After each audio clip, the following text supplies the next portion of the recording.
Tonga soa atao mifandarana Jeanne Forêt Santé aty Canada indray ianao. Tafatsakana ny praiminisitra vaovao dia tsy iza izany fa Andriamatoa Hery-Tsalama Rajaonarivelo. Izy io moa zany dia DGNI BNI teo aloha ary olona efa tompona draikitra tamina sehatra maro izany tao Madagasikara amin'ny resaka fandraharahana izany. Niteraka resabe ny momba ny fanendrena azy io satria tsy ary ho akasitrahan'ny rehetra rehetra kory izay safidy mipetraka eo noho ny antony maro samihafa sy ny hoe fomba fijery ny mombamomba ny olona iray. Ka ny feo mandeha zany dia hoe olona teo tanakavanan'ny Andriamatoa Mamy Ravatomanga, ilay mpanefoefo izay nilefa tany amin'ny Île Maurice ary ny farim-pananany zany ny vola any amin'ny banky dia bloqué ao amin'ny Île Maurice. Tsy omeny tsiny zany ny karazana fanomezan-tsiny sy ny réaction rehetra. Tsisy fanomezan-tsiny zany zavatra izany satria efa samy saro-piaro daholo ny malagasy rehetra izany ny amin'ny momba ny tany amin'izao fotoana izao. Ka raha vao olona izany mamofopofona ny olona izay nanao ny tsy mety teo amin'ny taniny dia mahasaro-piaro azy izany ny hoe mbola anomezana sehatra zany anio karazan'olona io. Ny tao amin'ny député Tsimbazaza zany no nanolotra anio Andriamatoa Hery-Tsalama Rajaonarivelo io. Mampieritreritra dia mampieritreritra satria ireo député rehetra ireo zany dia tsy olo-tokana fa mba azo lazaina ihany hoe servô maromaro zany no niarany Kaondo, ary mino aho fa tsy ny député irery ihany zany no ny Kaondo tamin'ny fametrahana ny olona io. Ny zavatra fantatra fotsiny zany aloha amin'izao fotoana izao dia hoe olona manam-pahaizana izy ary olona efa manana ny traikefa amin'ny resaka fifandraisana eo amin'ny resaka international izany. Raha araky ny hevitro manokana za tsy mahalala any olona io fa ny zay tolotra omena eo zany ny hoe mombamomba azy ny réaction'ny vahoaka avy amin'ny alalan'izay zany no anaovako ny karazana analizy. Amin'izao fotoana izao dia tena ny décision rehetra rehetra izany dia mila mandeha ataontsika hoe amin'ny 200 km/h satria ny tena nirotsahan'ny génération Z tany amin'ny fikomiana ange dia ny fangatahany ny an'ireo zo fototra maha olombelona, mitomboka tamin'ny fangatahana ny famerenana ny jiro sy ny rano ara-dalàna ary nitatra zay zavatra zay teo amin'ny fahatrana mangitsokitsoka sy ny tsy fananana ny zo fototra rehetra rehetra maha olombelona zany zavatra zany, ary dia ny afara tany amin'ny fanesorana ny président de la république Andry Nirina Rajoelina. Hitantsika amin'izany zany hoe atraiza ny ampleur n'izany hoe tolona nataon'ny génération Z izany ary dia notovanan'ny malagasy rehetra tsy vaky volo esoriko tao fotsiny angamba zany ny hoe ny pomban'ny président Andry Nirina Rajoelina teo aloha. ireo ihany zany a no tsy nomba an'ilay tolona satria na ny malagasy diaspora taty ivelany zany a dia nanoana avokoa ny tolona izay natao. Ty tolona ty zany a tsy tolona sahala amin'ny tolona rehetra izay natao hatramin'izay natomboka tany amin'ny hoe atolona tany amin'ny 13 mai tamin'ny 1972 zany a de ny tolona rehetra ny fanohy hatramin'izay tsy mitovy mihitsy satria ny tolona teo aloha de misy ny nadatsaka ny ainy tao anatin'ny atao hoe fitiavan-tanindrazana zato isan-jato ary ny faniriana ny atao hoe fiovana. Marina nidatsaka ny rany zany a tamin'ireo tolona ireo kanefa dia ny teo ihany ny teo satria mbola ny olona napetraky ny frantsay napetraky ny mpanjanaka ihany zany a no ny fampisolo teo fa tsy nisy mihitsy zany a ny hoe fijerevana ny etaetam-bahoaka hoe inona marina ny zavatra hoe tena nandrasan'ny vahoaka izany. Tamin'ity farany ity nefa zany a dia azontsika lazaina fa tolona izay hoe raha vao midify an'ity tolona ity zany tsika dia resy tanteraka ny atao hoe malagasy. Raha ohatra zany isika mbola hanisy karazana hoe fiolakolana na resaka calcul na seza calcul na tombontsoa manokana raha mbola izay zany aloha no apetraksika amin'ity tolona ity de efa tsy madio tsony izy zay. Ary raha vao miala an'ity zany tsika ka hoe handeha hifamono na handeha hifanokana satria tsara fantatritsika fa amin'izao fotoana izao ange mba mikaondoha koa nge ny frantsay ato ambadika satria very tanteraka zany a ny tombontsoany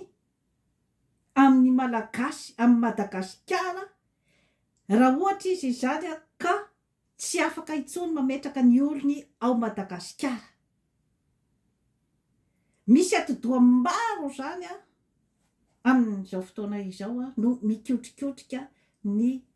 samy tombontsoany amin'izao fotoana izao ka raha ohatra zany isika malagasy tsy ahay ifandamina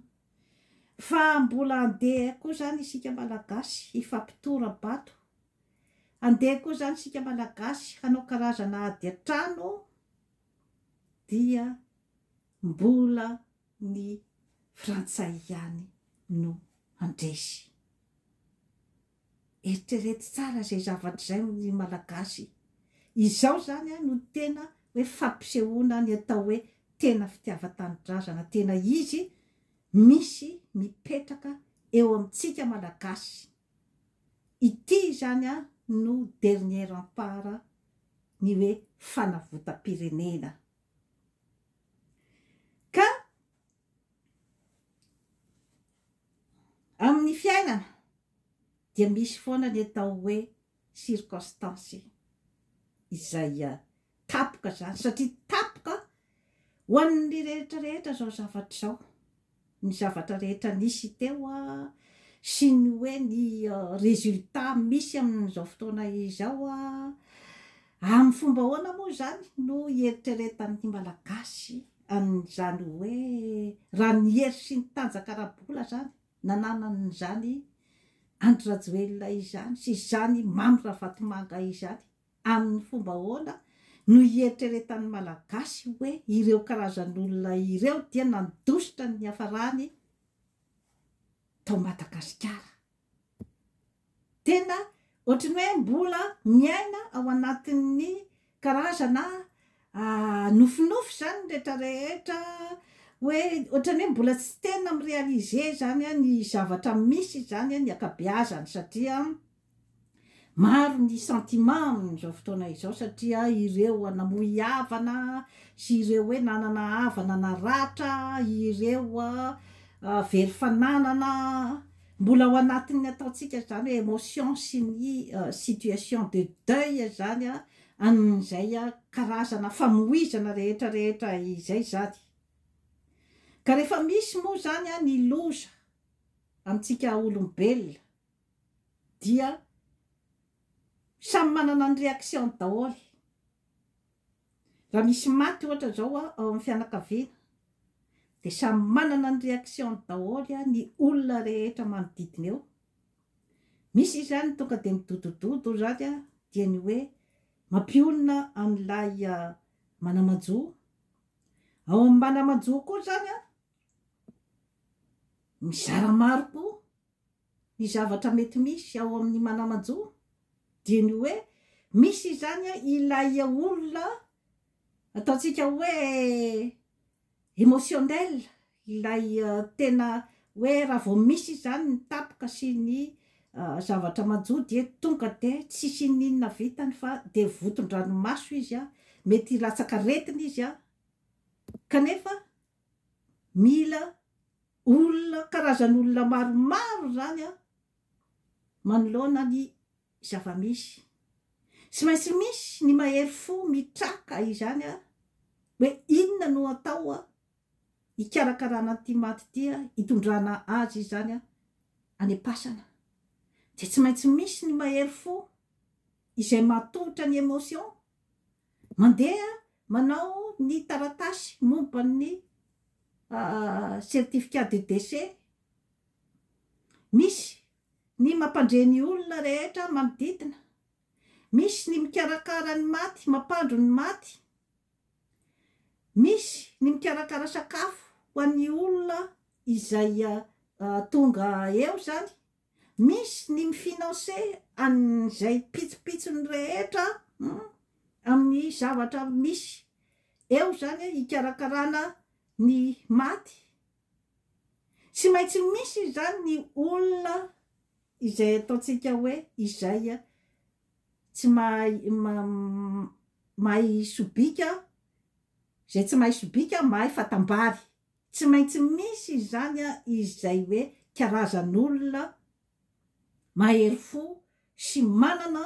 ny talentany sy ny maha izy azy mba hatotosana zany an'iny hoe fananana ny maty iny hitondrana azy any amin'ny fasana izany. Mandritra n'izay zavatra rehetrarehetra izay nefa dia misy ihany koa ny atao mpanararaopaty. Tsy maintsy misy zany ny olona izay hoe miambina ny fananan'ny olona manamaty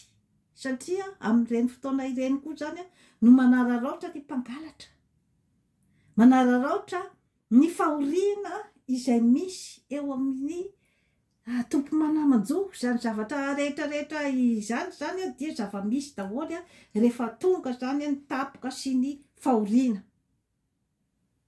Tsisy hafan'izay ny zava-misy ao Madagasikara zany amin'izao fotoana izao satria manoloana ny voina sy ny zavatra rehetra izay mitranga izany dia misy ireo karazan'olona sy ny karazana sentiment amin'ny endriny maro samihafa izay hoe tsy maintsy misy ny olona izany izay manana ny ataontsika hoe sang froid, manana ny atao hoe fahendrena, manana ny atao hoe fahaizana izay hoe tokony mandinika manokana zany ny hoe inona ny zavatra atao. Satria raha fitiavan-tanindrazana aloha zany no resantsika, tompoko lahy sy tompoko vavy,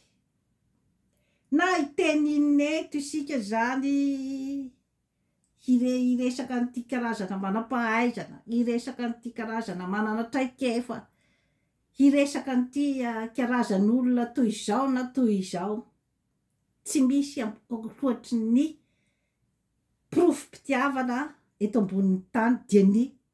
mahafoy ny ainy. ka iresakinina eto sika dia ny profim-pitiavana alohan'isy de tamin'izy telo mianadahy baba Clémence Lily ary ny génération Z ireo zany no tena hoe teo ambony terrain zany hoe nafoy ny ainy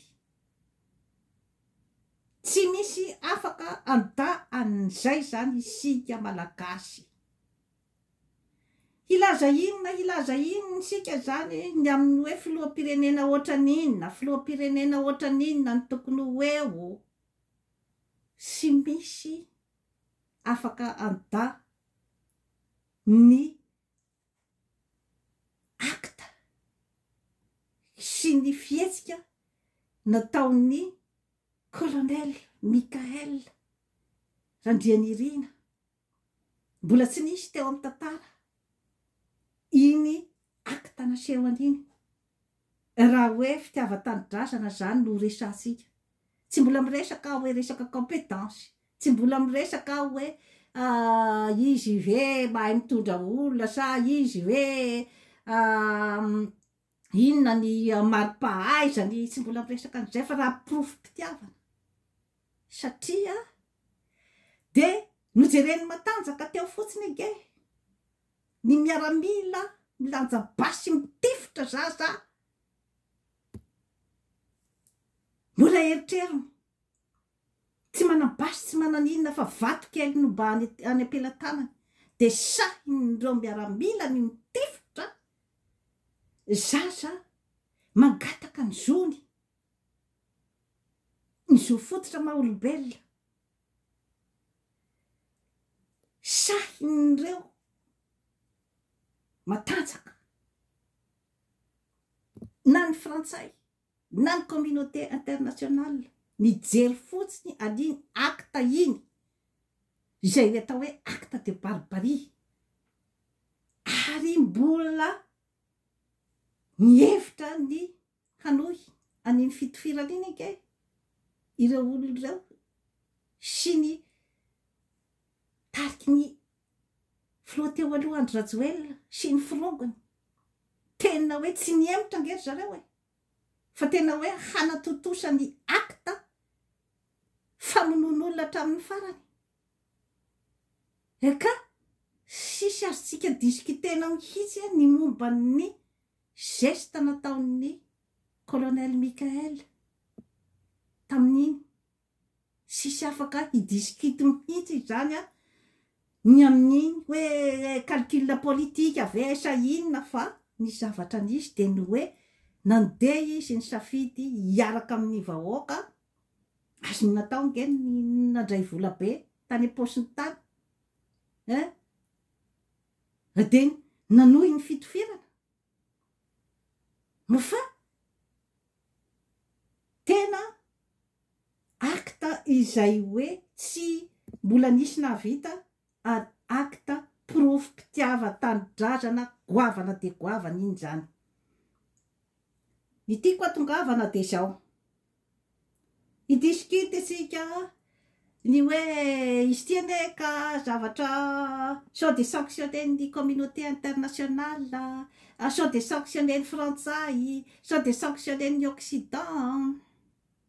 tandremo fa izay tahotra zay foana nge no ny exploitevan'ireo olona reo atsika na ny mpitondra teo aloha izay hoe tahotra zay efa eo ampelantananao ny fandresena efa eo ampelantananao anao ange ny arena rehetra misy ao Madagasikara izay hoe amina miliara ny tombatombany na ny arena kibony tany na ny arena ny anaty ranomasina na ny arena ambonin'ny tany na ny arena amin'ny olombelona satria rehefa betsaka ny tanora ao amin'ny tany iray de efa hery sy tanjaka ho an'ilay firenena zay zavatra ananatsika daholo zay ny intellectuel saingy inona no mbola blocage hatramin'izay de ny hoe mbola misy zany tsy mahafoy an'ilay karazana tombotsoa n'olombitsy tombotsoa izay hoe mandeha any ampelatanan'olombitsy. Ireo olo reo ange na tsy mivaky ara zany izy dia ireo ange no mbola mibloke. Fa raha ohatra ny malagasy rehetra no tapa-kevitra hoe ary zany lalantsika sy misy miolakolaka amin'izay lalana rehetrarehetra izay zany, ary ny lalantsika tena mahagakany e. Ohatra hoe ry Ibrahim Traoré nanao any reny acte fanavotam-pirenena ireny nilamina ny Burkina Faso. Mahagaga zany tsika malagasy mbola misy kalao ny zavatra rehetrarehetra antorevantsika ty tanindrazana rehetrarehetra zany io colonel Mikael io, antorevan'ny manam-pahaizana rehetra ny ty tanindrazana rehetrarehetra. Ary ny malagasy tsy vaky volo dia mifakafantatra daholy, mifakafantatra daholy hoe iza no maninona eto, inona ny zavatra ataondrakoto, ny zavatra ataondrabe, inona ny fisainadrasoa, mifakafantatra daholy sika eto ny malagasy. Amiko zany izay expérience rehetrarehetra ny verimberiny zay tsy tokony koa mba hananany malagasy ny atao hoe fahamatoran-tsaina. Mbefa tokony olon-dehibe amin'izay zany isika, fa tsy hoe mbola hanao zaza tantanan'ny frantsay non, efa tokony hanana ny atao hoe maturité zany sika tamin'izay expérience rehetrarehetra niainana izay. Ka nya zany ny hoe afatra fotsiny zany ny hoe tiako alefa amin'ny malagasy de ny hoe efa nisy nanome ny porofom-pitiavana ny tanindrazana, porofom-pitiavana tena izy ireny nasehony génération Z ireny, na hiolaka aiza na hiolaka aiza. Saingy hoe ekeko fa tsy manana ny traikefa izy zany eo amin'ny hoe resaka politika sy ny hoe resaka fifandraisana amin'ny resaka international mba ahafahana manarina aingana ny firenena sy misatisfaire ny zavatra tadiavina. Ekeko zay zavatra zay. Kanefa kosa zany ireo zany no tokony hatsangatsika ho sahala amin'ireny hoe mpiambina ny tanindrazana, mpiambina ny révolution, misy an'izany daholy ny firenena rehetrarehetra. Izany hoe ilay karazan'olona tsy azo ahodikodina na hanina na hoe tsy azo ny Occident, tsy azo ny vahiny vidina izany ireo zany tokony hoe atao rampara ny fitondrana malagasy. Izany hoe mba anomezana plasy eo zany izy hoe tena sahala amin'ireny samoray any Japon reny. Ny samoray zany ny azy de tena le hoe ty tanindrazana miaro ny tanindrazana amin'ny maha japonais azy. Misy idiran'ny fombandrazana koa ao anatin'izay samoray zay, satria dia olona manao karazana arts martiaux zany, mitaiza vatana, mitaiza saina, ary tsy azon'izaniza vidina izany samoray zany. Maninona moa zany raha ohatra ka mba asina resaka ohatran'izany koa zany ny Gen Z omena izy zany nataotsika hoe karazana plasy izay hoe mena ny Gen Z zany, ny groupe ny Gen Z de tena hoe financé ny gouvernement mihitsy zany. Nahoana moa zany izy no tsy apetraka amin'ny ataotsika hoe plasy ny karazana hoe sesera tamin'izany andro zany, na karazana loholona zany izay hoe miambina zany ny zavatra rehetra izay misy ao amin'ny tanydrasantsika zany miambina ny asan'ireo mpitondra fanjakana rehetra sy ny président de la république ary manome koa zany izy karazana torohevitra sy ny hoe manome signal zany izy raha ohatra ka hoe misy ny zavatra izay hoe mampiahiahy zany na avy any ivelany na avy ao toerana satria olona efa mahay mikirakira informatika daholo ange reny génération Z ireny nahoana moa zany sika no tsy maka olona tena hoe manana fitiavan-tanindrazana madio magatsakatsaka tsy azo vidiana satria raha vao misy ny olona izany vidin'ny Occident de vitany amintsika zay ngele izy ka ny ahy zany ny eritreritro de ny hoe fotoanany zao ny hoe ananganana ny ataontsika hoe zany hoe fiarahamonina sy fanjakana tena malagasy ka isika no manapa-kevitra ny olona hiara-hiasa amintsika ary misy fepetra momban'izay ny amin'ny hoe gagnant-gagnant izany hoe mba samy mahazo tombontsoa zany na ilay olona hiaraha-miasa ilay firenena hiarahana miasa na ny tompon-tany eo zany izay hoe ny malagasy tsy akanavaka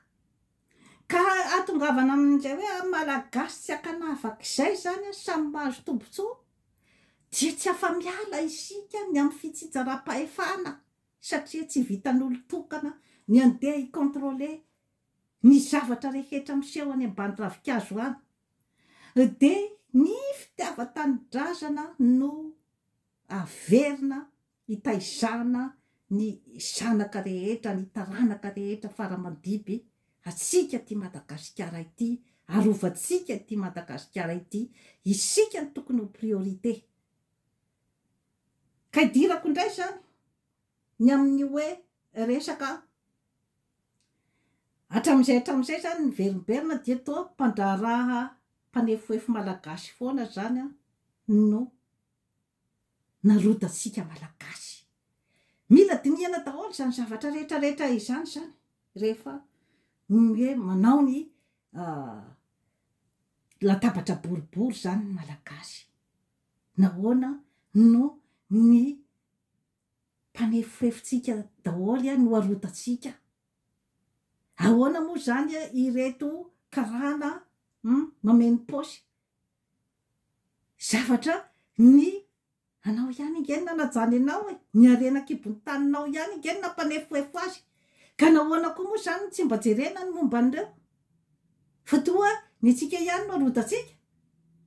ka rehefa anao ny rafitra vaovao firenena vaovao dia tokony ho jerevana izay zavatra zay hoe malagasy no priorité amin'ny mpandraraha malagasy ka io efa fifanarahana amin'ny samy malagasy io ny amin'ny hoe rehefa mpandraraha malagasy zany de tokony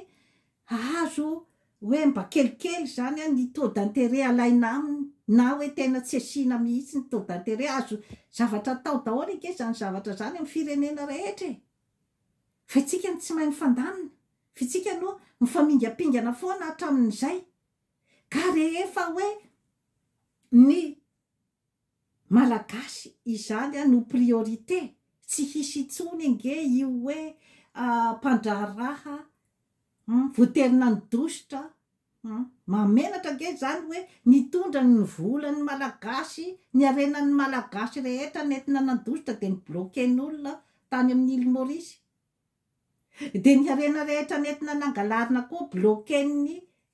communauté internationale mamenatra daholo nke zany zavatra zany nahoana sika raha mba mifandamina zany ao Madagasikara ny amin'ny hoe mba manangana mpandraraha tena malagasy mitsinjo ny samy malagasy mitovy aminy zany dia ny malagasy hanana ny sentiment d'appartenance amin'ireo mpandraraha ireo ny mpandraraha koa hanana ny sentiment d'appartenance amin'ny malagasy mitovy aminy fa tsy hoe izy indray no andeha nitsakitsaka sy hisesitra ny malagasy mitovy aminy any amin'ny pays rehetra rehetra nge de ny mpitondra ao zany a no mamolavola ny olona hataony karazana mpanefoefo zany a izay a hitondra asa ho an'ny vahoaka ao aminy ary handoa ny impôt ao aminy ary mba hampandrosony tany ho reharehan'ny taniny fa mbola tsy mipetraka zay karazana mentalité zay zany ao Madagasikara ka mila dinihana daholo zay zavatra rehetrarehetra izay satria zay foana moa zany ny revireviny Afrika sy Madagasikara ny hoe handeha hitondra ny harena rehetra avy nangalarina avy tany amin'ny tany-drazana dia handeha zany a hifindra monina kanefa dia mbola betsaka ane ny hoe efa misy zavatra efa misy lobeina daholo nke ny zavatra rehetra aty amin'ny tany mandroso ny azy ihany ny priorité ny teratany ao ihany ny priorité amina resaka ohatraohatran'izany ka zany zavatra rehetrarehetra izany entiko ampieritrretana atsika ny Amerikanina ihany zao a no mbola misy ny hoe efa diversifié zany ny azy ny population zany a de ny noira zany izy efa manana ny lobeinany a amin'ny hoe resaka inona ny talenta any zareo eo amin'ny resaka artistika eo amin'ny resaka fanatanjahantena de efa manana ny lobeinany izy amin'izay zavatra zay zany ahafahany hanana ny ataontsika hoe ny placen'ny mpanefoefo de efa tsy misy manarakaraka azy ny amin'izay zavatra zay satria zavatra legal daholo ny zavatra taony ka inona moa zany a no tsy afatsika zany manao zavatra ohatran'izany ao amin'ny tantsika ao Madagasikara hoe mifavoriser miprioriser zany a ny teratany malagasy ao Afrika ane mba efa maromaro ry Dangote sy ny taniny reny mba efa maromaro zany a ny teratany efa milliardaire satria manampy ny teratany mitovy aminy izy a ary ny teratany koa zany a mba fiera hoe manana ny olona ohatran'ireny zany ao amin'ny taniny diny eo akaiky zany zavatra rehetrarehetra izany ry malagasy fa raha vombola hoe tsy hifanaraka zany isika tia koa zany a ny zavatra izay apetrako koa zany a tsara ho mariana fa hoe raha misy ny fampiavana-pirenena izay tsy midika hoe ilay olona avy namono olona teo ilay olona avy nangalatra nanao halatra dala teo amin'ny tany-drazana de hoe ho vitan'ny fihavanana fotsiny de hoe ho vitan'ny fifonana fotsiny satria tadidio fa ny manipulateur de manipulateur zay ihany ny anarany manao ny fomba rehetra izy na ny comédie izay angalana ny foniny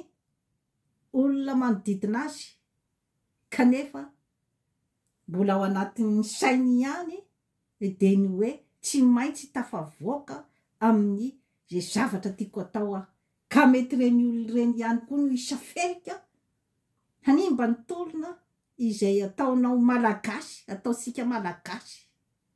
satria tadidio fa mbola ny frantsay no maniraka n'ireo olona ireo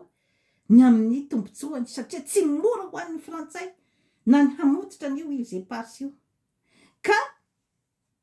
ny ampiasantsika n'izay resaka fihavanana izay ohatra amin'ny frantsay de ny hoe miala tanteraka tao ambany vahohony sika ary mirahina dia afaka mbola miara-miasa aminy fa mametraka ny condition ny hoe anay ny ilzay parsa anay ny Madagasikara raha ohatra nareo te hiara-iasa aminay de zao zany condition gagnant gagnant 50% 50% ny avantage rehetra rehetra tsy ho tanteraka nefa zany zavatra rehetrarehetra izany raha tsy mametraka ihany koa isika zany ny fitsinjaram-pahefana na ny décentralisation zay hiantsontsika azy na ny hoe fampandrosoana ny faritra na ny hoe fédéraliste azo atsona amin'ny endriny maro samihafa fa ny fantatry fotsiny de ny hoe mila mandroso ny faritra ary c'est maintenant ou jamais izay fampandrosoana ny faritra izay. C'est maintenant ou jamais ny fampandrosoana ny Madagasikara. Ka raha ohatra tsika tsy hifandefitra